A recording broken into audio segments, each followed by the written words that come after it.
ചേട്ടാ ഞാനത് നിർത്തുവാണ് എൻ്റെ തീർന്നിട്ട് ഈ ജോലി തന്നെ നിർത്തുവാണ്. നമ്മൾ എവിടെ ചെന്ന് ഇത് ചെയ്തു കഴിഞ്ഞാലും നമ്മളെ ഇത് മൊബൈൽ എടുക്കാൻ പോകുമ്പോൾ പിറകെ നിൽക്കുന്ന ആൾക്കാരെല്ലാം ഇപ്പോൾ ഒരുമാതിരിയാണ് ഞങ്ങളെ നോക്കുന്നത്.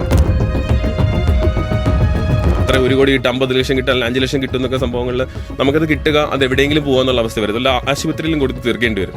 അല്ലാതെ ഇങ്ങനെ ഉണ്ടാക്കുന്ന കമ്മീഷനൊന്നും നിലനിൽക്കത്തില്ല. പക്ഷേ അല്ലാത്ത രീതിയിലൊരു കടന്നാക്രമണം പോലെ എല്ലാവരും കൂടി കിടന്ന് നിലവിളിച്ചിട്ടുകൊണ്ട് ഈ കുറേ മൊബൈൽ ക്യാമറകളും അല്ലാതെ വെച്ചിട്ട് എടുത്താൽ ഇത് ഞാൻ ചോദിക്കുന്ന സംബന്ധിച്ച് അങ്ങനെ ഒരു കൂട്ടം ഉണ്ടായിക്കൊണ്ട് കഴിഞ്ഞാൽ ആർക്കാണ് ആ വിഷ്വൽ കിട്ടുന്നത്? ഇപ്പം വിജയ് സാർ എന്ന് പറഞ്ഞാൽ പ്രസ് മീറ്റും അദ്ദേഹത്തിന്റെ ഇതിനൊന്നും അതിന്റെ ആ ഒരു ഓറ മാത്രം മതി, എന്റെ ആവശ്യം പോലും ഇല്ല.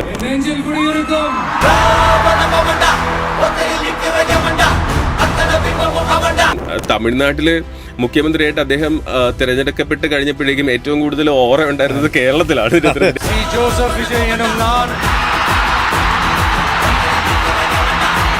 പാട്രിയോട്ട് എന്ന് പറഞ്ഞ ഫിലിമിലെ മമ്മൂക്കയ്ക്കെതിരെ റിവ്യൂ പറഞ്ഞ ഒരു പഴയ പ്രൊഡ്യൂസർ തന്നെയാണ്. അദ്ദേഹത്തിന്റെ കോളറിൽ പിടിക്കുന്ന സീൻ വരെ വന്നിട്ടുണ്ട്. ഒരു 2-3 ഇയേഴ്സ് ആയിട്ട് മമ്മൂക്ക എന്നുള്ള ഫാൻസ് മാറിയിട്ട് മമ്മൂക്ക വേറൊരു അഭിനയത്തിന്റെ വേറൊരു തലത്തിലേക്ക് പോയി.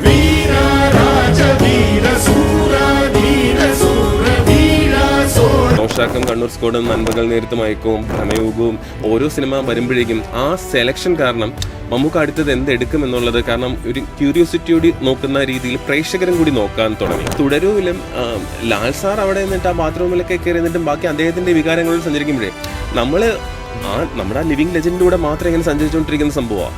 അതാണ് ഇവർ ചെയ്തു വെച്ച് ഇവർ ഉണ്ടാക്കിയിരിക്കുന്ന ഓരോ അതാണ്. ഞാനിന്നൊരു രാവിലെ സിനിമ കണ്ടു കഴിഞ്ഞാൽ അത് നല്ല സിനിമയാണെന്നുണ്ടെങ്കിൽ 10 പേരെങ്കിലും വിളിച്ച് പറയാതെ എനിക്ക് പറ്റത്തില്ല. കാരണം എൻ്റെ സൗഹൃദങ്ങൾ ഇപ്പോൾ സംവിധായകർ കാണും, അല്ലാത്തവർ കാണും, വിളിച്ചിട്ട് പ്രതീക്ഷ എങ്ങനെയുണ്ട് ജഡ്ജ്മെന്റ് എന്നുള്ള സംഭവത്തിൽ ചോദിക്കാൻ വേണ്ടി ഉള്ള 10 പേര് കാണും തിരിച്ച്. അപ്പോൾ എനിക്ക് അറിഞ്ഞൂടാണെങ്കിൽ അറിഞ്ഞൂടെന്ന് പറയും. പക്ഷേ അവരെന്നോട് ചോദിക്കുന്ന കാര്യം എന്ന് പറഞ്ഞാൽ ഞാൻ പറഞ്ഞ കാര്യങ്ങൾ ഇതുവരെ തെറ്റാത്തതുകൊണ്ടാണ് എന്നോട് ചോദിക്കുന്നത്. പക്ഷേ എനിക്ക് അറിഞ്ഞൂടാത്ത കാര്യങ്ങളിൽ ഈ ഇടയ്ക്കുള്ള കുറേ സാധനങ്ങളൊക്കെ ഞാൻ മിസ് ചെയ്ത് പോയി സിനിമകൾ. പക്ഷെ അല്ലാത്ത കാര്യങ്ങളിലൊക്കെ ഏകദേശം ക്ലിയർ ആയിരുന്നു ഇതുണ്ടായിരുന്നു തിരിച്ചു. പിന്നെ ഒരു സിനിമ എന്ന് പറയുമ്പോൾ നമുക്കിപ്പം എല്ലാവരും സിനിമ സ്നേഹികളാണ് ഇതിൻ്റെ അകത്തിരുന്നിട്ട്.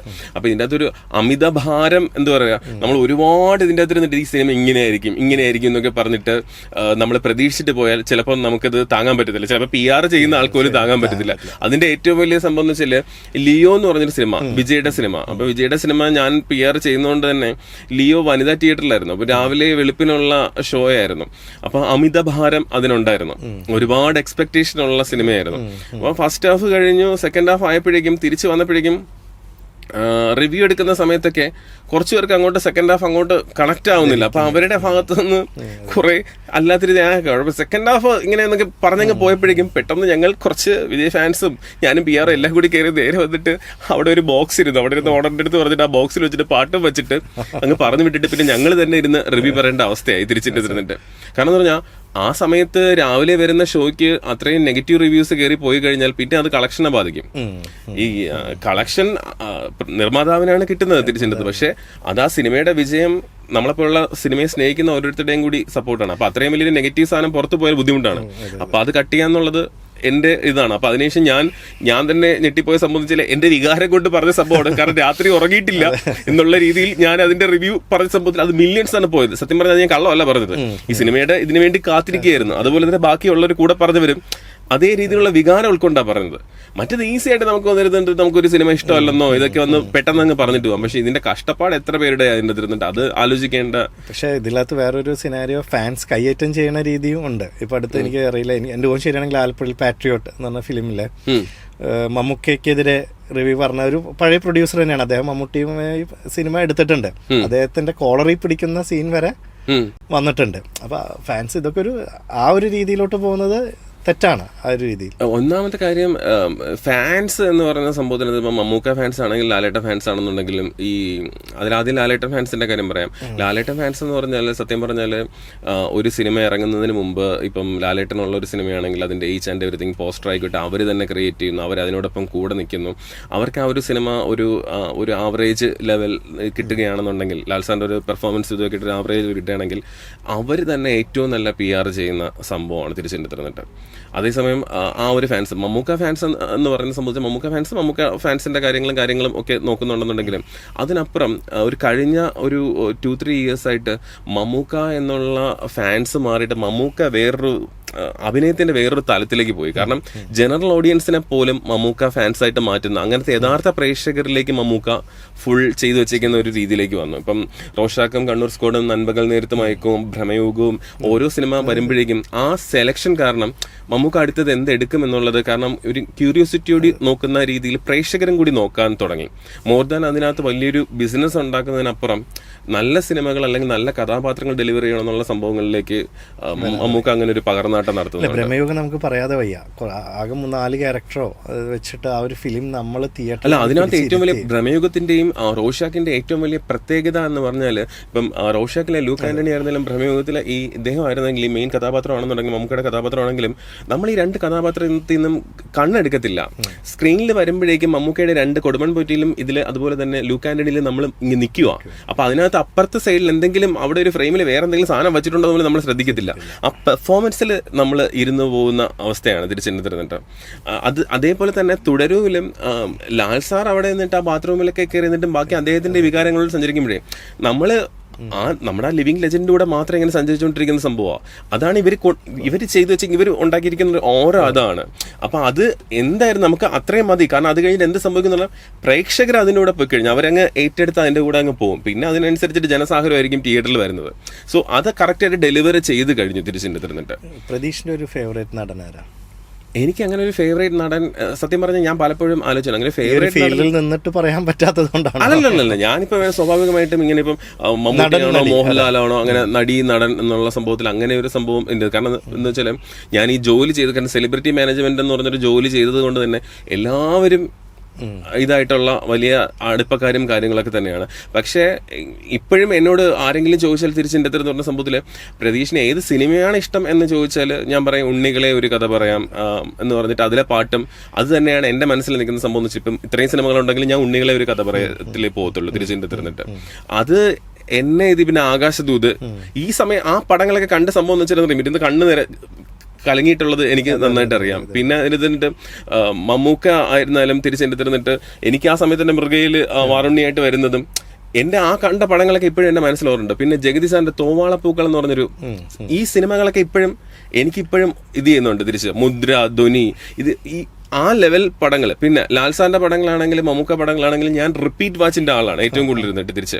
പിന്നെ ജയറാമേട്ടന്റെ അപരൻ, ഈ സിനിമകൾ എനിക്ക് ഇഷ്ടമാണ്. പക്ഷെ എന്നെ തിരുന്നിട്ട് മമ്മൂക്കയും ലാലേട്ടനെയും സുരേഷ് ഏട്ടനെയും എല്ലാവരെയും ഇഷ്ടം തന്നെയാണ്. ഓരോരുത്തരും സിനിമയ്ക്ക് നമ്മൾ ഒരാളെ എനിക്കിപ്പം ഞാൻ മോഹൻലാൽ ഫാനാണ്, ഞാൻ മമ്മൂട്ടി ഫാനാണ്, ഞാൻ ദുൽഖർ സൽമാൻ ഫാനാണ്, ഞാൻ പൃഥ്വിരാജ് ഫാനാണ്, എല്ലാവരുടെ ഫാനും തന്നെയാണ് തിരിച്ച്. അല്ലാതെ വർക്ക് കിട്ടാൻ വേണ്ടി ഇന്ന ആളുടെ ഫാൻ എന്ന് പറയേണ്ട ആവശ്യമില്ലല്ലോ.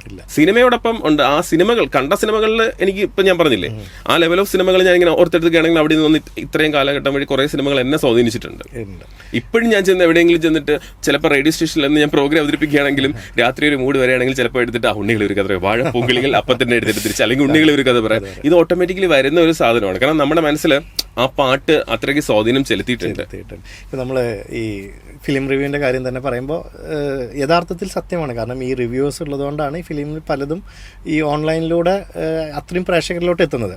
ശരിയാണ്, ചില ആൾക്കാർ അവരെ ചൊടിപ്പിക്കുന്ന ചോദ്യങ്ങൾ ചോദിക്കുന്നുണ്ട്. പക്ഷെ ചില ആർട്ടിസ്റ്റുകൾ ഇവരെ ഭയങ്കര പുച്ഛിച്ച് കാണുന്നത് ശ്രദ്ധിക്കാറുണ്ട്. അവർ പോകുമ്പോൾ എന്തെങ്കിലും ചോദ്യം ചോദിക്കുമ്പോൾ ഒരു പുച്ഛഭാവത്തോടെ അല്ലെങ്കിൽ അവരെ കളിയാക്കുന്ന രീതിയിൽ. പക്ഷെ ഈ ആർട്ടിസ്റ്റുകൾ ഇതിന്റെ ഈ ഒരു അപ്പുറത്തെ സൈഡ് ഇവർ ചിന്തിക്കുന്നില്ല. കാരണം എന്താ വെച്ച് കഴിഞ്ഞാൽ ഇവരും അതിന്റെ ഒരു ഭാഗമാണ്, ആ ഫിലിമിന്റെ ഒരു സക്സസിലൊരു ഭാഗമാണെന്നുള്ളത് ശരിക്കും ആർട്ടിസ്റ്റും കൂടി ചിന്തിക്കേണ്ട ഒരു കാര്യമല്ലേ? ആർട്ടിസ്റ്റ് ചിന്തിക്കേണ്ട ഒരു കാര്യമാണ്. പക്ഷെ അതിനകത്തൊരു കാര്യം എന്ന് പറയുന്ന സംഭവം എന്ന് വെച്ചാൽ നമ്മള് എല്ലാവർക്കും ഒരു പേഴ്സണൽ സ്പേസ് ഉണ്ട്. മോർ ദാൻ ഒരു ആർട്ടിസ്റ്റ് എന്ന് പറയുന്നത് ഇവരൊരു മനുഷ്യരാണ്. ഇതിൻ്റെ തിരുന്നിട്ട് ആ ഒരു മനുഷ്യത്വം കാണിക്കാത്ത സമയത്ത് ചിലപ്പോൾ അവർ പ്രതികരിക്കുന്ന ഒരു അവസ്ഥ വരാറുണ്ട്. തിരിച്ചെടുത്തിരുന്നിട്ട് ഒരു സ്ഥലത്തേക്ക് നമ്മൾ കയറി ചെല്ലുമ്പോഴേക്കും അവിടെ ഒരു പ്രൈവസി ആവശ്യമാണ്, പുരുഷനാണെങ്കിലും സ്ത്രീ ആണെങ്കിലും. പക്ഷേ അല്ലാത്ത രീതിയിലൊരു കടന്നാക്രമണം പോലെ എല്ലാവരും കൂടി കിടന്ന് നിലവിളിച്ചിട്ടുകൊണ്ട് ഈ കുറേ മൊബൈൽ ക്യാമറകളും അല്ലാതെ വെച്ചിട്ട് എടുത്താൽ ഇത് ഞാൻ ചോദിക്കുന്ന സംഭവിച്ചാൽ അങ്ങനെ ഒരു കൂട്ടം ഉണ്ടായിക്കൊണ്ട് കഴിഞ്ഞാൽ ആർക്കാണ് ആ വിഷ്വൽ കിട്ടുന്നത്? ഞാൻ പലപ്പോഴും ചിന്തിച്ചിട്ടുണ്ട്. ഇങ്ങനെ ഒരു കൂട്ടം ഉണ്ടായി കഴിഞ്ഞിട്ട് ആർക്കെങ്കിലും കിട്ടും, 1-2 പേർക്കോ ആയിരിക്കും നല്ലൊരു വിഷ്വൽ ഒരു ഫ്രെയിം കിട്ടുന്നത്. ഇതിനു വേണ്ടി അല്ലാത്തൊരു കൂട്ടം ഉണ്ടായിട്ടൊന്നുമില്ല. ഞാൻ എന്നിട്ട് പലപ്പോഴും സൈഡിൽ നിൽക്കുന്ന ഒരാളെ നോക്കിയിട്ട് ഇയാളാണ്ടാ ഞാൻ വിളിച്ചല്ലോ സംഭവം എന്ന് വെച്ചാൽ ഇത് ഞാൻ വിളിച്ച ആളല്ല, അവിടെ നിന്ന കൂട്ടത്തിൽ ഒരാൾ മൊബൈൽ പൊക്കി പിടിക്കുന്നതാണ്. അപ്പം അയാളും ഓൺലൈൻ പ്രതിനിധിയായി തിരിച്ച് അയാൾ ചുമ്മാ ഫോൺ എടുത്ത് ഇങ്ങനെ പൊക്കി പിടിക്കുന്ന ഒരു സംഭവത്തിൽ അങ്ങനെ ഒരു 10 പേര് അല്ലാത്ത രീതിയിൽ കൂടുന്നതാണ്. യഥാർത്ഥത്തിൽ നമ്മളെ വിളിച്ച ആൾക്കാർക്ക് അവർക്ക് വിഷ്വൽ എടുക്കാനും പറ്റത്തില്ല, അവരിതിന്റെ ഇടയിൽ നിന്നിട്ട് പെട്ടുപോകുന്ന അവസ്ഥയായിരിക്കും. അവരവിടെ അവസാനം ഇത് കഴിഞ്ഞ ശേഷം നമ്മുടെ പറഞ്ഞ സംഭവിച്ചു ചേട്ടാ എന്തോന്നു എല്ലാ ആൾക്കാരും കൂടി എടുത്തിട്ട് ഒന്നും എടുക്കാൻ വേണ്ടി പറ്റിയില്ലല്ലോ തിരിച്ച്, അവരൊരു ബൈറ്റ് പോലും കിട്ടിയില്ല തിരിച്ച് എന്നുള്ള സംഭവത്തിലായിരിക്കും പറയുന്നത് തിരിച്ച്. അപ്പം ഇത്രയും കൂട്ടം കാണുമ്പോഴേക്കും ചിലർക്ക് പ്രശ്നം ഉണ്ടാവും തിരിച്ച്, എന്താണ് ഞാനൊരു സംഭവത്തിന് വന്നിട്ട് എന്നെ ഒരുമാതിരി ആക്രമിക്കുന്ന പോലെ ഇങ്ങനെ ഒരു സംഭവം വരുമ്പോഴേ അപ്പോൾ അവർ ഫ്രസ്ട്രേറ്റഡ് ആയിട്ട് ഇതാവാം, കാരണം അവർ വ്യക്തിപരമായിട്ടുള്ള കാര്യങ്ങളാണല്ലോ. പിന്നെ ഈ പറയുന്ന ചില ആൾക്കാർ, ചില ആർട്ടിസ്റ്റുകളൊക്കെ നടിമാരൊക്കെ തന്നെ ഈ ഓൺലൈൻ മീഡിയയ്ക്ക് തന്നെ അങ്ങോട്ട് തന്നെ മെസ്സേജ് അയച്ചിട്ട് തന്നെയാണ് അവർ വരുന്നത് കവർ ചെയ്യാൻ വേണ്ടി. അല്ല, അത് സ്വാഭാവികമായിട്ട് അവരുടെ സ്ക്രീൻഷോട്ട് ഉൾപ്പെടെ ഞങ്ങളുടെ ഒരു ഗ്രൂപ്പ് ഉണ്ട്, അതിനകത്ത് തന്നെ അവർ മുമ്പൊക്കെ ഇട്ടിട്ടുണ്ട്, എത്രയും വർഷങ്ങൾക്ക് മുമ്പ് തന്നെ വിട്ടിട്ടുണ്ട്. ഉദ്ഘാടനങ്ങൾക്കും വിളിക്കുന്നുണ്ടെന്ന് ഉണ്ട്. അവർ പോകുന്ന സ്ഥലങ്ങളിൽ ഇപ്പൊ അവർ റിവ്യൂ പറയാൻ വേണ്ടി പോവുകയാണെങ്കിലോ അല്ലെങ്കിൽ വേറെ എവിടെയെങ്കിലും പോവുകയാണെന്നുണ്ടെങ്കിലോ അവർക്ക് സന്ദേശങ്ങൾ അയക്കാറുണ്ട് തിരിച്ചെടുത്തിട്ട്, അങ്ങനെ അവർ പോകാറുണ്ട്. അതിൽ ഒരു കാര്യം മനസ്സിലാക്കേണ്ട സംഭവം എന്ന് വെച്ചാൽ ഈ ഇതിനോട് തൽപരരായിട്ട് നിൽക്കുന്ന ആൾക്കാർ വരുന്നത് ഇവര് ഇപ്പൊ ഇൻസ്റ്റാഗ്രാമിൽ ഇട്ട് കഴിഞ്ഞാൽ അവർക്ക് റീച്ച് കിട്ടുക എന്നുള്ള സംഭവം അല്ലാതെ കുറച്ച് വ്യൂസ് ചിലപ്പം കിട്ടുമായിരിക്കും, അല്ലാതെ ഇവർക്കൊരു വരുമാനമില്ല.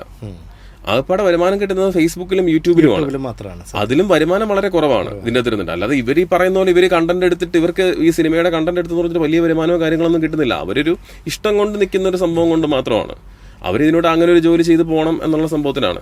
ഈ ഇടയ്ക്ക് എൻ്റെ ഒരു അനിയൻ പയ്യൻ ഈ ഓൺലൈനിൽ വർക്ക് ചെയ്യുന്ന എന്നോട് പറഞ്ഞാണ് തിരിച്ച്, ചേട്ടാ ഞാനത് നിർത്തുവാണ് എൻ്റെ തരുന്നുണ്ട്, ഈ ജോലി തന്നെ നിർത്തുവാണ്. ഏട്ടാ എന്ത് പറ്റി തിരിച്ച്? കാരണം അതിനോട് ചേട്ടാ അല്ല അങ്ങനെയല്ല, നമ്മൾ എവിടെ ചെന്ന് ഇത് ചെയ്ത് കഴിഞ്ഞാലും നമ്മളെ ഇത് മൊബൈൽ എടുക്കാൻ പോകുമ്പോൾ പിറകിൽ നിൽക്കുന്ന ആൾക്കാരെല്ലാം ഇപ്പോൾ ഒരുമാതിരിയാണ് ഞങ്ങളെ നോക്കുന്നതെന്ന് പറഞ്ഞു തിരിച്ച്. അപ്പം തിരിച്ച് അതെന്തോ ഒരു ഇതുപോലെ. പിന്നെ അതുപോലെ തന്നെ നമ്മളിതൊരു ചാനൽ പോലെ കൊണ്ടിട്ട് കഴിഞ്ഞാലും ഇപ്പൊ ആരൊക്കെയോ വന്ന് കൂടെ കൂടുന്ന ഒരവസ്ഥയിലേക്ക് മാറുന്നു. ഇത് ഏതാണ് ചാനൽ എന്ന് പോലും തിരിച്ചറിയാൻ പറ്റാതെ. ഇപ്പൊ ലിമിറ്റ് ചെയ്യുന്നുണ്ടോ നിങ്ങളിപ്പോ ഒരു പ്രസ് മീറ്റ്? ലിമിറ്റ് ഇപ്പൊ സ്വാഭാവികമായിട്ടും ലിസ്റ്റ് ഉണ്ടാക്കുകയോ അങ്ങനെ ഇപ്പൊ സ്വാഭാവികമായിട്ടും പ്രസ് മീറ്റ് വയ്ക്കുമ്പോഴേക്കും നമ്മളൊരു നമ്പേഴ്സ് നമ്മളുടെ ഒരു ഇതിനകത്തുള്ള നമ്പേഴ്സ് കാണത്തുള്ളൂ തിരിച്ചെന്നിട്ട്. പ്രസ് മീറ്റിലൊക്കെ അല്ലാതെ സ്ഥിരം വരുന്ന മാധ്യമ സുഹൃത്തുക്കളും അല്ലാതെ ഓൺലൈൻ മാധ്യമങ്ങളും മാത്രമേ വരാറുള്ളൂ, അല്ലാതെ ആരും അങ്ങനെ വലിഞ്ഞു വന്ന് കയറാറില്ല. തിരിച്ചു വന്നാലും പിന്നെ ഒരു ഇപ്പം പ്രസ് മീറ്റ്, താങ്കൾ നിർമ്മാതാവായിട്ടുള്ള ഒരു പ്രസ് മീറ്റ് വെക്കുന്നു, അപ്പൊ ഇതിനകത്തേക്കും വേറൊരാൾ വരികയാണ്. ഇപ്പൊ ഒരു ഹോട്ടലിലായിരിക്കുമല്ലോ വെക്കുന്നത്. ഇപ്പൊ ഇയാൾ വരുമ്പോൾ ഇയാളെ പിടിച്ച് പുറത്താക്കാനൊന്നും പറ്റത്തില്ലല്ലോ തിരിച്ച്. നമുക്ക് മാധ്യമങ്ങളെ മാത്രം അകത്ത് കയറ്റാം, നമുക്ക് അല്ലെങ്കിൽ കാര്യം പറയാം പ്രസ് മീറ്റ് ആണെന്ന് പറഞ്ഞിട്ട് മാറ്റി നിർത്താം. പ്രതീഷിന്റെ ഒരു എക്സ്പീരിയൻസിൽ, ഇത്രയും വർഷത്തെ എക്സ്പീരിയൻസിൽ ഒരു പ്രസ് മീറ്റിലുണ്ടായ ഒരു നല്ലൊരു എക്സ്പീരിയൻസ് അല്ലെങ്കിൽ ഒരു തമാശപരമായ എക്സ്പീരിയൻസ് അല്ലെങ്കിൽ ഒരു ബാഡ് എക്സ്പീരിയൻസ് അങ്ങനെ എന്തെങ്കിലുമൊക്കെ പറയാനാണെങ്കിൽ? പ്രസ് മീറ്റിൽ ആക്ച്വലി ബാഹുബലി എന്ന് പറഞ്ഞൊരു ചിത്രത്തിന്റെ ഞാൻ തുടക്കം പറയാം, ഞാൻ അത് വന്ന സമയത്തുള്ള തുടക്കം പറയാം. ബാഹുബലി എന്ന് പറഞ്ഞൊരു സിനിമയുടെ പ്രൊമോഷന്റെ ഭാഗമായിട്ട് കൊച്ചിൻ ക്രൗൺ പ്ലാസ ഹോട്ടലിൽ കുറേ മാധ്യമങ്ങൾ വന്നിട്ടുണ്ട്, ചാനലുകാരെല്ലാം വന്നിട്ടുണ്ട്, അല്ലാത്ത രീതിയിൽ അപ്പുറത്തെ പ്രസ് മീറ്റിന്റെ ഭാഗത്തുണ്ട്. അപ്പം ഒരു ഏരിയയിൽ, റെസ്റ്റോറൻറ്റ് ഏരിയയിൽ ഒരു ആൾക്കൂട്ടം. അപ്പം പെട്ടെന്ന് എൻ്റെ ഒരു സുഹൃത്താണ്, അദ്ദേഹം ഇപ്പോൾ ഡയറക്ടറുമാണ്, 3 പടങ്ങൾ, ഇപ്പം 3ാമത്തെ പടം എന്താ ഡയറക്റ്റ് ചെയ്യാൻ പോകുന്നു. അപ്പോൾ അദ്ദേഹമായിരുന്നു അന്നത്തെ ആ പ്രൊഡക്ഷൻ സൈഡ് കൺട്രോൾ ചെയ്തത്. പെട്ടെന്ന് ഇതിൻ്റെ പ്രതീക്ഷ എന്താ ഇവിടെ ഒരു ആൾക്കൂട്ടം എന്നൊക്കെ പറഞ്ഞ് പെട്ടെന്ന് ഇങ്ങനെ ചോദിക്കുമ്പോഴേ ഞാൻ പറഞ്ഞാൽ അതിങ്ങനെ ഇതാണ്. അപ്പോൾ എല്ലാവരും പറഞ്ഞു അവിടെ മീഡിയാസ് അവിടെ പ്രസ് മീറ്റിൻ്റെ അവിടെ പോവുക, ബാക്കി അല്ലാതെ ഇവിടെ ആരും കൂട്ടം കൂടി നിൽക്കരുതെന്ന് ഞാൻ പറഞ്ഞ് വിട്ടു തിരിച്ച്. അപ്പോൾ ഒരാൾ മാത്രം ഒരു ക്യാമറയുമായിട്ട് ഇങ്ങനെ ഇരിപ്പുണ്ട് തിരിച്ച് തിരുന്നിട്ട്. അപ്പം ഈ പുള്ളി എല്ലാവരും പറഞ്ഞിട്ട് തിരിച്ച് എന്നോട് ചോദിച്ച് ഇത് ചാനൽ, ഞാൻ പറഞ്ഞു പുള്ളി ചാനലൊന്നും എനിക്ക് അറിയത്തില്ല എന്ന് പറഞ്ഞു. അപ്പം ഈ പുള്ളി നേരെ ചെന്ന് ചോദിച്ചു you are from which media? തിരിച്ച് പുള്ളി ചോദിക്കുമ്പോൾ തിരിച്ച് ഈ ഇദ്ദേഹം ക്യാമറ വെച്ചിട്ട് I am from Cochin media. അപ്പം പുള്ളി അതിനുശേഷം ഞാൻ നോക്കുന്നത് ഈ നിന്ന ആള് ഇറങ്ങി പോടാന്ന് തിരിച്ചെടുത്തിട്ട് വളരെ രൂക്ഷമായിട്ടവിടെ പറഞ്ഞ സംഭവമാണ്. ഇതേ സംഭവം തന്നെയാണ് വേറൊരു പ്രസ് മീറ്റിന് മമ്മൂക്ക ഒരു വലിയൊരു പ്രസ് മീറ്റ് നടക്കുകയാണ്, എനിക്ക് തോന്നുന്നു റോഷാക്കിന്റെ ആണെന്ന് തോന്നുന്നു. പ്രസ് മീറ്റ് എന്തോ നടക്കുന്ന സമയത്ത് മമ്മൂക്ക ഇങ്ങനെ തിരിച്ചെടുത്തിട്ട് ഇങ്ങനെ സൂക്ഷ്മമായിട്ട് എല്ലാവരെയും നോക്കുക, എല്ലാ കാര്യങ്ങളും നോക്കുമ്പോഴേക്കും ഒരാളിങ്ങനെ ചോദിച്ചിട്ട് ചൂണ്ടിക്കാണിച്ചിട്ട് മമ്മൂക്ക ചോദിച്ചു നിങ്ങൾ ഏത് മീഡിയ എന്നാ? അപ്പൊ തിരിച്ച് അവിടെ നിന്ന് പറഞ്ഞു സോഷ്യൽ മീഡിയയിൽ നിന്നാണ്.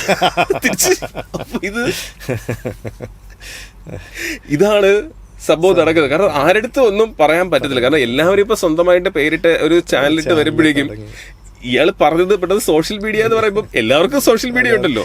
അങ്ങനെ ഒരു കാലഘട്ടത്തിലൂടെയാണ് പൊയ്ക്കൊണ്ടിരിക്കുന്നത് തിരിച്ച്. ഇപ്പം എല്ലാവരും ജേർണലിസ്റ്റുകളാവുന്നു, എല്ലാവരും ഓൺലൈൻ പ്രവർത്തകരാകുന്നു. നമ്മളിപ്പോ ഒരു റോഡിൽ ചെന്ന് വണ്ടി എടുത്ത് നോക്കുകയാണെന്നുണ്ടെങ്കിൽ എല്ലാത്തിലും മീഡിയ സ്റ്റിക്കേഴ്സ് വരുന്നു, അല്ലെങ്കിൽ ഇന്ന വ്ളോഗ് എന്ന് പറഞ്ഞിട്ട് ഇത് ഇട്ടിരിക്കുന്നു. അപ്പം അങ്ങനെ ഒരു കാലഘട്ടത്തിലൂടെയാണ് പോയിട്ട് വരുന്നത് തിരിച്ചിട്ട്. അപ്പൊ അവിടെ അങ്ങനെ സംഭവിക്കുന്ന സംഭവം എന്ന് വെച്ചാൽ ഈ നിരൂപണം ചെയ്യുന്ന കാര്യമാണെങ്കിൽ പോലും നാളെ രാവിലെ മുതൽ ഞാൻ നിരൂപകനായിട്ട് സിനിമയെ സംസാരിക്കുമ്പോഴേക്കും ഒരു റീച്ച് എന്ന് പറയുന്ന സംഭവം എന്ന് വെച്ചാൽ കിട്ടാൻ ഭയങ്കര പാടാണ്. നമ്മൾ എന്തെങ്കിലും വിളിച്ച് പറഞ്ഞിട്ട് കാര്യമുണ്ടോ തിരിച്ച്? അപ്പൊ അതിന് വേണ്ടി ആ റീച്ചിന് വേണ്ടിയുള്ള ഒരു സമൂഹത്തിന്റെ തള്ളിക്കയറ്റമാണ് നടന്നുകൊണ്ടിരിക്കുന്നത് തിരിച്ച്. എന്തും ചെയ്യുക, റീച്ച് വേണം. എനിക്ക് ഇൻസ്റ്റാഗ്രാമിൽ ഇത്ര ഫോളോവേഴ്സ് വേണം, എനിക്ക് ഇത്ര വേണം എന്നുള്ള സംഭവത്തിലേക്ക് വേണ്ടി അങ്ങനെ നടക്കുന്ന സംഭവമായി മാറി തിരിച്ച്. അതെന്തും അതിനുവേണ്ടി കണ്ടന്റ് ഉണ്ടാക്കുക എന്നുള്ള സംഭവമായി തിരിച്ച്. ഇപ്പൊ എനിക്ക് തോന്നുന്നത് പ്രതീക്ഷ മലയാളത്തിനുപരി വേറെ പല തമിഴ് ചെയ്തിട്ടുണ്ട്. ആക്ച്വലി ഞാൻ മലയാളത്തിൽ വളരെ കുറച്ച് പടങ്ങൾ മാത്രമേ മലയാളത്തിൽ ഞാൻ നേരത്തെ ആദ്യം താങ്കൾ തുടക്കത്തിൽ പറഞ്ഞ പോലെ തന്നെ ഇവിടെ സ്ഥിരം PR ചെയ്യുന്ന ആൾക്കാരുണ്ട്. അപ്പൊ അവര് തന്നെ അങ്ങനെ പത്രത്തിൽ കൊടുക്കുക, ബാക്കിയുള്ള സംഭവങ്ങൾ അവരിലേക്കാണ് കൂടുതൽ വർക്ക് പോകുന്നത്. പിന്നെ അല്ലാതെ നമുക്ക് അത്രയധികം സൗഹൃദം ഉണ്ടെങ്കിൽ മാത്രമേ മലയാളത്തിലൊക്കെ വർക്ക് കിട്ടത്തുള്ളൂ. തെലുങ്ക്, കന്നഡ, തമിഴ് അങ്ങനെയുള്ള സംഭവങ്ങളാണ്. അവർ ആ ആർട്ടിസ്റ്റിനെ നമുക്ക് എങ്ങനെ ഹാൻഡിൽ ചെയ്യാൻ ബുദ്ധിമുട്ടാണോ അല്ലെങ്കിൽ ഈസിയാണോ അങ്ങനെ ഒരു എക്സ്പീരിയൻസ് എന്ന് പറയുന്നത്? അവിടെ എന്ന് പറഞ്ഞാൽ വാല്യൂ ഇപ്പം വിജയ് സാർ എന്ന് പറഞ്ഞാൽ പ്രസ് മീറ്റും അദ്ദേഹത്തിന്റെ ഇതിനൊന്നും അതിന്റെ ആ ഒരു ഓറ മാത്രം മതി, എന്റെ ആവശ്യം പോലും ഇല്ല തിരിച്ചിട്ട്. അപ്പം അതിലേക്ക് നമ്മളെ സംഭവം എന്ന് വെച്ചാൽ കൂടുതൽ ഇപ്പൊ വിജയ് ഫാൻസ് ഭയങ്കര ആക്റ്റീവ് ആണ് തിരിച്ചിട്ട് തീർന്നിട്ട്. അതുപോലെ വിജയ് സാറിനെ ഇഷ്ടപ്പെടുന്നവർ ആക്റ്റീവ് ആണ്. എനിക്ക് തോന്നുന്നു തമിഴ്നാട്ടില് മുഖ്യമന്ത്രിയായിട്ട് അദ്ദേഹം തിരഞ്ഞെടുക്കപ്പെട്ട് കഴിഞ്ഞപ്പോഴേക്കും ഏറ്റവും കൂടുതൽ ഓറ ഉണ്ടായിരുന്നത് കേരളത്തിലാണ്. എല്ലാവരുടെ സ്റ്റാറ്റസ് നോക്കിയാൽ ഇത്രയും ആഘോഷിക്കപ്പെട്ട വേറൊന്നുമില്ല. അത്രയധികം ഇഷ്ടമാണ് ചിലര്. അവരൊരു കാര്യം ചെയ്തു കഴിഞ്ഞാൽ അങ്ങനെ ഒരു പവർഫുൾ ആണ്. അപ്പൊ ഞാൻ ലാസ്റ്റ് ചെന്നൈ പോയപ്പോഴും ഞാൻ എന്റെ ചേച്ചിയോട് ചോദിക്കുകയായിരുന്നു, അപ്പം എന്താണ് ഇവിടുത്തെ സംഭവം? പ്രതീക്ഷ വിജയ് മുഖ്യമന്ത്രിയായി വന്നതിന് ശേഷം ഇപ്പൊ അടുക്കള പണിയൊന്നും നടക്കുന്നില്ല, കാരണം കംപ്ലീറ്റ് TV-യിൽ കൂടി കാണിക്കുന്നത് കാരണം സിനിമ പോലെയാണ് ഇത് കണ്ടുകൊണ്ടിരിക്കുന്നത് തിരിച്ച്. സംഭവം ഞാൻ എവറിത്തിങ് ലൈവ്, കാരണം അവരെ സംബന്ധിച്ച് സിനിമ പോലെയാണ് ഓരോ കാര്യങ്ങളും അവിടെ നടന്നുകൊണ്ടിരിക്കുന്നത് പെട്ടെന്ന് ഇന്നത്തെ സംഭവത്തിനകത്ത്. അപ്പൊ അത് ഒരു സന്തോഷമുള്ള കാര്യം. പിന്നെ ഈ ഇദ്ദേഹത്തിന് തന്നെ വിജയ് സാറിന്റെ തന്നെ ഇത് പറയുമ്പോഴേക്കും ഞാൻ പെട്ടെന്ന് പണ്ട് ഞാൻ ലിയോയുടെ സമയത്ത് ഞാൻ ജഗദീഷ് സാറിന്റെ അടുത്ത് പറഞ്ഞിട്ടുണ്ടായിരുന്നു, പുള്ളിയുടെ മാനേജറിന്റെ അടുത്ത് പറഞ്ഞിട്ടുണ്ടായിരുന്നു എനിക്ക് കാണണം. അപ്പോൾ പറഞ്ഞു അത് കാശ്മീർ എവിടെയൊക്കെയാണ് ഷൂട്ട് നടക്കുന്ന പ്രതീക്ഷ, അത്രയും ദൂരം ഇനി സാറിനെ കാണാൻ വേണ്ടി വരണ്ടല്ലോ എന്ന് പറഞ്ഞിട്ട് ഞാൻ വിചാരിച്ചു ഇപ്പോൾ കാണാൻ പറ്റത്തില്ലേ. അപ്പോൾ അതിനിടയിൽ എന്നെ വേറൊരാൾ വിളിച്ചിട്ട് പറഞ്ഞു, തിരിച്ചൊരു ഓൺലൈൻ ചാനലിൽ വർക്ക് ചെയ്യുന്ന ഒരു ഹെഡ്, അതിന്റെ MD എന്നെ വിളിച്ചിട്ട് പറഞ്ഞു ഒരു കൊച്ചുണ്ട്, അതിന് വിജയനെ കൊണ്ട് ഫോട്ടോ എടുപ്പിച്ചാൽ 7 ലക്ഷം രൂപ കിട്ടും. തിരിച്ച് എനിക്ക് 2 ലക്ഷം 5 ലക്ഷം നിങ്ങൾ എടുത്തോ തിരിച്ച്. ഞാനിപ്പം ചേട്ടാ എനിക്ക് വിജയെ കാണാൻ വേണ്ടി പറ്റത്തില്ല. അതിനിടയിലാണ് ഞാൻ ഇവിടെ 7 ലക്ഷത്തിന്റെ കൊട്ടേഷൻ എടുത്തോണ്ട് ചെല്ലാൻ വേണ്ടി. അങ്ങനെ ഇരുന്നപ്പോഴേക്കും തിരുവനന്തപുരത്ത് ഗോട്ടിന്റെ ചിത്രീകരണത്തിന് വേണ്ടി വിജയ് സാർ അവിടെ വന്നിട്ടുണ്ടായിരുന്നു. അപ്പം ഞാൻ ദിവസവും കാണാറുണ്ട് തിരിച്ച് അവിടെ. വൈകുന്നേരം ഏതൊക്കെ ദിവസം അദ്ദേഹം ചെന്ന് കൈ കാണിക്കുന്നു, ഒരുപാട് പേര് അവിടെ അദ്ദേഹത്തിനെ കാണാൻ വേണ്ടി നിൽക്കുന്നു, അദ്ദേഹം വണ്ടിയുടെ മുകളിൽ താഴെ പോകുന്നു തിരിച്ചിട്ട്.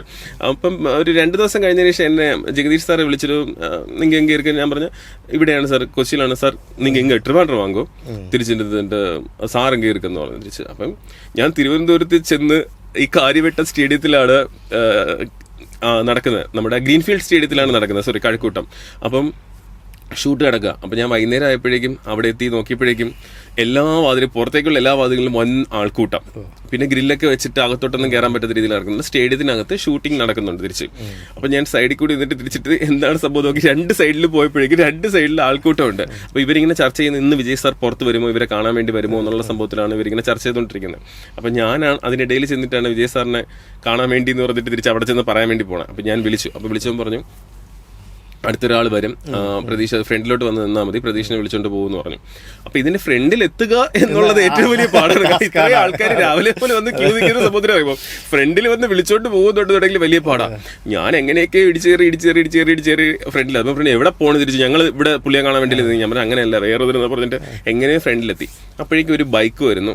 ബൈക്കിൽ നമ്മുടെ നേരത്തെ അറിയുന്ന സുഹൃത്താണ്, അദ്ദേഹം വിജയ് സാറിൻ്റെ കൂടെ വർക്ക് ചെയ്യുന്നതാണ്. അദ്ദേഹം വന്നിട്ട് എന്നെ വിളിച്ചുകൊണ്ട് പോകുന്നു, തിരിച്ച് അവിടെ കൊണ്ടിരുത്തുന്നു, ക്യാരവൻ്റെ അടുത്ത് ഇരുത്തുന്നു. പിന്നെ ചായ വേണോ കടി വേണോ ഇതൊക്കെ കഴിച്ചുകൊണ്ടിരിക്കുന്നു. അപ്പോഴും നമ്മൾ അതേ ഷൂട്ടിലായിരിക്കും, തിരക്കായിരിക്കും, ഹായ് പറഞ്ഞിട്ട് പോയിരിക്കും എന്നൊക്കെ വിചാരിച്ചുകൊണ്ട് കഴിഞ്ഞപ്പോഴേക്കും ഒരു 15 മിനിറ്റ് കഴിഞ്ഞപ്പോഴേക്കും വിജയ് സാർ വന്നു. വിജയ് സാർ വന്നു കഴിഞ്ഞ് ക്യാരവൻ്റെ ആ ഒരു ഭാഗത്തേക്ക് വരുന്നതിന് തൊട്ട് മുമ്പ് തന്നെ അദ്ദേഹത്തിന്റെ ആ സെക്യൂരിറ്റി, അന്ന് മുഖ്യമന്ത്രി ആവുന്നതിന് മുമ്പ് അദ്ദേഹത്തിന് നല്ലൊരു പ്രൊട്ടക്ഷൻ ടീമുണ്ട്. അവർ കംപ്ലീറ്റ് ഇന്നോവ കാറുകൾ കംപ്ലീറ്റ് കൊണ്ടും ചുറ്റും അതിനകത്ത് റൗണ്ട് തീർക്കുന്നു.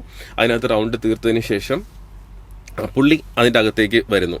വന്നു കഴിഞ്ഞിട്ട് നേരെ എന്നെ വിളിച്ചു. ഞാൻ അകത്തേക്ക് ചെന്നപ്പോഴേക്കും തിരിച്ച് ഭയങ്കര കെട്ടിപ്പിടിച്ചുകൊണ്ട് തന്നെ പറഞ്ഞു, എല്ലാം ജഗദീഷ് പറയാനുണ്ട്, നമ്മുടെ പടത്തിന് വേണ്ടി അങ്ങനെ സപ്പോർട്ട് ചെയ്യുന്നത് അറിയാം, അങ്ങനെയാണ് ഇങ്ങനെയാണെന്നൊക്കെ പറഞ്ഞിട്ടേ. അപ്പോൾ ഞാനിവിടെ താഴെ നോക്കിയപ്പോഴേക്കും വലിയൊരു സിംഹാസനമൊന്നുമല്ല അവിടെ ഇട്ടേക്കുന്നത്. ഏറ്റവും പൊട്ടിപ്പൊളിഞ്ഞ അത്രയും ഒരു പഴയ 2 കസേരയാണ്, പ്ലാസ്റ്റിക് കസേരയാണ് അവിടെ കിടക്കുന്നത്. അതിൽ തന്നെയാണ് പുള്ളി അവിടെ ഇരിക്കുന്നതും തിരിച്ചിട്ട് തിരുന്നിട്ട്. അല്ല അത്രയും വലിയ സിംഹാസനമൊന്നും അദ്ദേഹത്തിന് കൊണ്ടിട്ടിട്ടുണ്ടല്ലോ. അദ്ദേഹം സാധാരണക്കാരനെ പോലെ നിന്ന് അതുപോലെ തന്നെ ഡൗൺ ടു എർത്ത് ആയിട്ടാണ് സംസാരിച്ചത്. തിരിച്ച് നിന്നൊരു ഫോട്ടോ എടുത്തിട്ട് തിരിച്ച് എനിക്ക് അപ്പം തന്നെ എന്റെ കണ്ണ് നിറഞ്ഞു പോയി. കാരണം അത്രയ്ക്ക് ഓവറായിട്ട്. അതുപോലെ സാർ അന്ന് ഭയങ്കര ഇത്തിരി ഇപ്പൊ കാണുന്നതിനെക്കാട്ടും കുറച്ചും കൂടി ട്രിമ്മായിരുന്നു ആ കോട്ടൺ സിനിമയിൽ. പിന്നെ ലുക്കും ഒക്കെ ഡിഫറൻസ് ആയിരുന്നു. ഷൂട്ട് കഴിഞ്ഞ ശേഷം കുറച്ചു നേരം സംസാരിച്ചിട്ട് അങ്ങ് പോവുക ചെയ്തു. തിരിച്ച് പ്രതീക്ഷ കൊച്ചിനും കൂടി കൊണ്ടുപോകണം, ആ കുട്ടിക്ക് ഒരു ഫോട്ടോയും കിട്ടും, പ്രതീക്ഷ ഒരു 5 ലക്ഷം കിട്ടിയാനെ. അങ്ങനെ ഈ ഒരു സംഭവത്തിൽ അങ്ങനെ ഒരു പ്രതിഫലം എപ്പോഴും ഇപ്പം നോക്കിയിട്ടല്ല വർക്ക് ചെയ്യുന്നത്. ഇപ്പൊ ഇങ്ങനെയുള്ള സംഭവത്തിനകത്ത് 5 ലക്ഷം 10 ലക്ഷം അതൊക്കെ അങ്ങനെ നമ്മൾ എന്നെ സംബന്ധിച്ച് അങ്ങനെ ഉണ്ടാക്കുന്ന ഇത് കിട്ടും എന്നൊക്കെ പറഞ്ഞിട്ട് അത്ര 1 കോടി കിട്ടും, 50 ലക്ഷം കിട്ടും, അല്ല 5 ലക്ഷം കിട്ടും എന്നൊക്കെ സംഭവങ്ങളിൽ നമുക്കത് കിട്ടുക അത് എവിടെയെങ്കിലും പോകാന്നുള്ള അവസ്ഥ വരും. അല്ല ആശുപത്രിയിലും കൊടുത്ത് തീർക്കേണ്ടി വരും. അല്ലാതെ ഇങ്ങനെ ഉണ്ടാക്കുന്ന കമ്മീഷനൊന്നും നിലനിൽക്കത്തില്ല. അതാണ് ഞാൻ പഠിച്ചിട്ടുള്ളത് തിരിച്ചിട്ട്. അത് നമ്മൾ പൈസ ഉണ്ടാക്കി വെച്ചിട്ട് നമ്മൾ ഒരുപാട് സ്വരൂപിച്ച് കൂട്ടിയിട്ട് കാര്യമൊന്നുമില്ല. നമ്മളെ ദിവസ ചെലവിന് വേണ്ടിയുള്ള കാര്യങ്ങൾ നടന്നു പോകണം. ഞാൻ എപ്പോഴും എൻ്റെ ലൈഫിൽ ഞാനെന്ന് പറഞ്ഞാൽ നല്ല രീതിയിൽ പൊളിഞ്ഞിട്ടുണ്ട്. ഞാൻ ഗൾഫിൽ നിന്ന് തിരിച്ചു വരുമ്പോഴേക്കും ഞാൻ ഗൾഫിൽ നിന്ന് കോടികൾ ഉണ്ടാക്കിയിട്ടല്ല തിരിച്ചു വന്നത്. തിരിച്ചിവിടെ വന്നപ്പോൾ 1200 ദിറംസാണ് എൻ്റെ പോക്കറ്റിലുണ്ടായിരുന്നത്. കുറേ കടങ്ങളും തിരിച്ച് ഈ 1200 ദിറംസം വെച്ചിട്ടാണ് ഞാൻ പിന്നെ റീവർക്ക് ചെയ്തത് ലൈഫ്. എനിക്ക് വേണമെങ്കിൽ അവിടെ നിന്നിട്ട് വീണ്ടും അതിനെ റൊട്ടേറ്റ് ചെയ്ത് മാറ്റാം. അവിടെ അത്രയും ബന്ധങ്ങളുണ്ടായിരുന്നു, അവിടെ നമുക്ക് അങ്ങനെയുള്ള ആൾക്കാരുണ്ടായിരുന്നു. ഈ 1200 ദിറംസം കൊണ്ട് ഇവിടെ വന്ന് നിന്നിട്ട് തിരിച്ച് വീണ്ടും 1.5 ആഴ്ചക്കകത്താണ് ഞാൻ റെഡ് എഫ്എമ്മിന്റെ പ്രോഗ്രാം ഹെഡായിട്ട് ജോയിൻ ചെയ്യുന്നത്. പിന്നെ അവിടെ നിന്ന് പല സ്ഥാപനങ്ങളിൽ നിന്ന് വീണ്ടും മാറി ഞാൻ വർക്ക് ചെയ്ത് അങ്ങനെ പോകുന്ന സംഭവമാണ്. എന്നിട്ടാണ് ഞാൻ ഉണ്ടാക്കുന്നത്. ഒന്നുമില്ലായ്മയിൽ നിന്ന് ഉണ്ടാക്കുമ്പോഴാണ് ഒരു സുഖം കിട്ടുന്നത്. ഇപ്പൊ നമുക്ക് ഈസിയാണ്. ഇപ്പൊ PR ജോലി നേരത്തെ പറഞ്ഞ പോലെ ഞാൻ ഇന്ന ആളാണ്, നിന്റെ അത് PR എന്നുള്ള പേര് വരുന്നു, അല്ലെന്നുണ്ടെങ്കിൽ മാർക്കറ്റിംഗ് എന്നുള്ള പേര് വരുന്നു, എല്ലാ സിനിമയിലും എന്റെ പേര് വന്നോട്ടെ. അല്ലെങ്കിൽ ഒരു വലിയൊരു ബൃഹത്തായ കമ്പനിയിൽ ഞാൻ വർക്ക് ചെയ്യുന്നു, അവരുടെ കീഴിൽ വർക്ക് ചെയ്യുന്നു, അവരുടെ വർക്കൊക്കെ എനിക്ക് വരുന്നു. It's very easy. ഇവിടെ നിന്നൊക്കെ ഇറങ്ങിയിട്ട് ഒന്നുമില്ലായ്മയിൽ നിന്നിട്ട് ഒരു കൊച്ചു പടത്തിൻ്റെ നിന്നിട്ട് നമ്മൾ പേരുണ്ടാക്കണം. നമ്മൾ ജോലി ചെയ്ത് 10 പേര് നമ്മൾ ജോലി ചെയ്യുന്നത് പറയണം. നമുക്ക് ശത്രുക്കളുണ്ടാവും, പക്ഷേ നമ്മൾ വളരും. അവിടെ ആ വളർച്ചയാണ് ആവശ്യം. അല്ലാതെ സേഫ് സോണിൽ നിൽക്കുകയാണെന്നുണ്ടെങ്കിൽ എനിക്കിപ്പം നേരത്തെ വർക്ക് ചെയ്ത അതേ ചാനലിൽ അല്ലെങ്കിൽ മറ്റൊരു ചാനലിൽ നിന്നിട്ട് ഞാൻ മരിക്കുമ്പോഴും ആ പേര് വരും, ഇന്ന ചാനലിൽ ഇത്രയാൾ വർക്ക് ചെയ്തെന്നുള്ള സംഭവത്തിൽ നിന്ന് മാത്രമേ വരത്തുള്ളൂ. പക്ഷെ നമുക്ക് ഇഷ്ടപ്പെട്ട കാര്യങ്ങളൊന്നും ചെയ്യാൻ വേണ്ടി പറ്റത്തില്ല. മറ്റേന്ന് പറഞ്ഞാൽ നമുക്ക് സിനിമയോടൊപ്പം സഞ്ചരിക്കുന്നതിനോടൊപ്പം എന്താ സംഭവിച്ചാൽ ഒരു സിനിമാ സ്നേഹി എന്നുള്ളതിൽ നമുക്ക് പല കാര്യങ്ങളും പറയും. നമ്മളെ ഇഷ്ടപ്പെടുന്ന ആൾക്കാർ അല്ലെങ്കിൽ നമ്മളെ വിശ്വസിക്കുന്ന ആൾക്കാർ അത് ചെയ്യാൻ വേണ്ടി തയ്യാറാക്കിയിട്ട് അതിലൊരു വിജയം ഉണ്ടാകുമ്പോൾ വളരെയധികം സന്തോഷമാണ്. ഇപ്പൊ പലരും പറയുന്ന ഒരു കാര്യം എന്ന് പറഞ്ഞാൽ തിരിച്ച് ദിലീപേട്ടന്റെ പടത്തിന്റെ സംഭവങ്ങൾ വരുമ്പോൾ ദിലീപേട്ടന്റെ പടത്തിന്റെ PR ഞാൻ ചെയ്തിട്ടുണ്ട്. അപ്പൊ ഞാൻ സിനിമയിൽ ഈ പറഞ്ഞ അംഗീകൃത PR ഒന്നുമല്ല ഞാൻ, അതായത് ആ സിനിമയ്ക്ക് വേണ്ടി വെച്ചിരുന്ന PR ഒന്നുമല്ല. പ്രിൻസ് ആൻഡ് ഫാമിലി ആയിക്കോട്ടെ, ബബ്ബ ആയിക്കോട്ടെ. അപ്പൊ ഈ സിനിമയ്ക്ക് ഞാൻ ചെയ്യുന്ന സംഭവം എന്ന് വെച്ചാൽ ഇപ്പം ദിലീപേട്ടൻ എനിക്ക് കോടികൾ വാരി തന്നിട്ടോ ലക്ഷങ്ങൾ വാരി തന്നിട്ടോ ചെയ്തതല്ല. ഞാൻ പ്രതിഫലം വാങ്ങിക്കാതെ ചെയ്ത പടങ്ങളാണ് ഈ പടങ്ങൾ. പക്ഷെ ആ സിനിമ വീഴാൻ വേണ്ടി എനിക്ക് താല്പര്യമില്ല. പ്രിൻസ് ആൻഡ് ഫാമിലി കണ്ടിട്ട് എനിക്ക് ഇഷ്ടപ്പെട്ടു. പല നിരൂപണങ്ങളും തെറ്റായിരുന്നു തിരിച്ചിട്ട് തന്നിട്ട്. അപ്പൊ അതിന്റെ കൂടെ നിന്ന് ഞാൻ സഞ്ചരിച്ചിട്ടുണ്ട്. ഞാൻ അതിന്റെ ഫാൻസിനായിരുന്നാലും ഏകോപിപ്പിച്ചുകൊണ്ട് ഫാൻസ് അസോസിയേഷനുകളായിരുന്നാലും അതിന്റെ പേജുകളായിരുന്നാലും ബാക്കി നമ്മൾ കുറെ ക്രിയേറ്റീവ് പോസ്റ്റേഴ്സും വീഡിയോസും ഒക്കെ ചെയ്തുകൊണ്ട് അത് ഒക്കെ ചെയ്ത് അതിനെ മെറ്റാ ബൂസ്റ്റിംഗ് ഒക്കെ ചെയ്തുകൊണ്ട് മാക്സിമം സപ്പോർട്ട് ഞാനത് കൊടുത്തു. അതിന് ദിലീപേട്ടൻ വിളിച്ച് അതിന്റെ പ്രൊഡ്യൂസറും വിളിച്ച് തിരിച്ച് അതിന്റെ സക്സസ് മീറ്റിലും ഒരു മൊമെന്റ് തരികയും ചെയ്തു. അതാണ് എനിക്ക് വലുത്. അതിന് ഞാൻ ആകെപ്പാട് അതിന് ചിലവായ തുക മാത്രമേ വാങ്ങിച്ചിട്ടുള്ളൂ തിരിച്ച്. അല്ല ഞാനൊരു പ്രതിഫലം എന്നൊരു രൂപ ഞാൻ മേടിച്ചിട്ടില്ല. ബബ്ബയ്ക്കും അതുപോലെ തന്നെയാണ്, അതിന്റെ എമൗണ്ട് മാത്രമേ വാങ്ങിച്ചിട്ടുള്ളൂ. അത് എന്തുകൊണ്ട് ചെയ്യുന്ന വെച്ചാൽ ഞാൻ ഈ പറയുന്ന ദിലീപ് എന്ന് പറയുന്ന വ്യക്തി ഞാൻ ചാനലിൽ വർക്ക് ചെയ്യുമ്പോഴേക്കും അദ്ദേഹം അതുപോലെ പരിപാടികളിൽ വരികയും സുതാര്യമായിട്ട് പങ്കെടുക്കുകയും ഒക്കെ ചെയ്തിരുന്ന വ്യക്തിയാണ്. അപ്പം പിറ്റൊരു കാലത്ത് ഒരു പടം അല്ലെങ്കിൽ 2 പടം നമുക്ക് ഹെൽപ്പ് ചെയ്ത ഒരാളെ തിരിച്ചല്ലാത്ത രീതിയിൽ സഹായിക്കുക എന്ന് പറഞ്ഞാൽ സിനിമയോടൊപ്പം സഹായിക്കുക എന്നുള്ള രീതിയിൽ സഹായിക്കാൻ പറ്റുന്ന ഒരു അവസ്ഥ എന്ന് പറഞ്ഞാൽ അത്രയധികം സന്തോഷമുള്ള കാര്യമാണ് തിരിച്ചിരുന്നിട്ട്.